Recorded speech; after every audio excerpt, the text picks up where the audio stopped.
Assalamualaikum warahmatullahi wabarakatuh.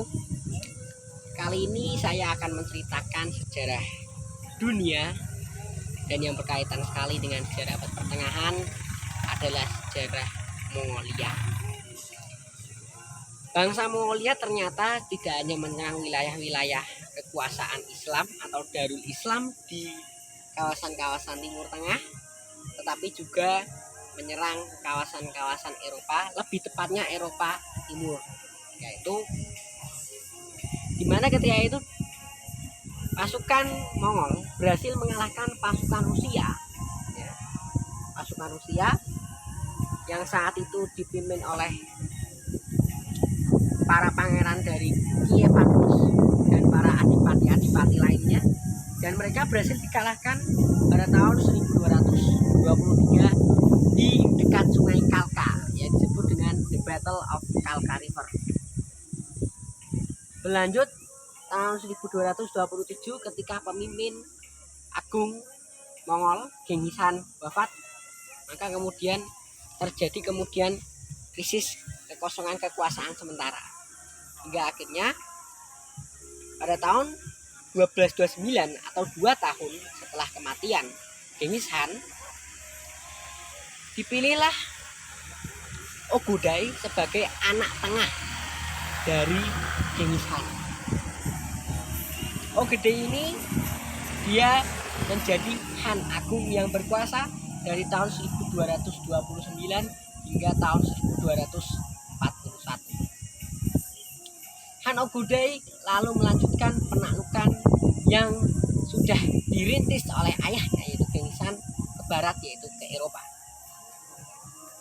Dia juga mengirim jenderal-jenderalnya seperti Subutai, kemudian JB, kemudian ada Baiju, ada Corwagun, ada Khodan Han, kemudian ada juga Batu Han. Di mana nama-nama yang terakhir nama terakhir yang saya sebutkan ini, Batu Han, kelak dia akan menjadi perintis dari berdirinya Golden Horde atau Horde Emas yang kelak akan berdiri di wilayah Asia Tengah dan juga wilayah Kaukasus. Lalu dilanjutkanlah ekspedisi ke barat, di mana Kiev sebagai wilayah kekuasaan Pangeran Agung Kievan Rus ketika itu, keturunan dari Rurik Rurik itu masih keturunan dari Viking. Jadi Viking yang datang ke Rusia itu namanya Viking Rus, yang konon katanya berasal dari kata Ros. Ros itu artinya orang-orang merah yang berasal dari wilayah utara, atau orang wajahnya berwarna merah karena kondisi iklim. Tahun 1240 Kievan Rus sebagai Kepangeran Agung Kiev atau pusat legitimasi politik di Rusia saat itu berhasil dihancurkan oleh Mongol, dan pasukan Mongol terus bergerak ke barat di bawah pimpinan Khodan Batu Han, di mana Khodan Han ini diketahui entah benar atau tidak berhasil mengalahkan Kaisar Baldwin II dari Kekaisaran Latin di Konstantinopel yang kala itu menaklukkan Kekaisaran Romawi itu, entah benar atau tidak cerita itu.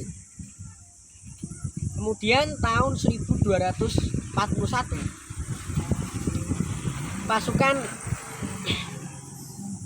Mongolia terus merangsek masuk ke barat melalui kawasan pegunungan Karpatia, Karpatia, mana itu adalah kawasan yang membelah Hungaria dengan wilayah-wilayah sekitar.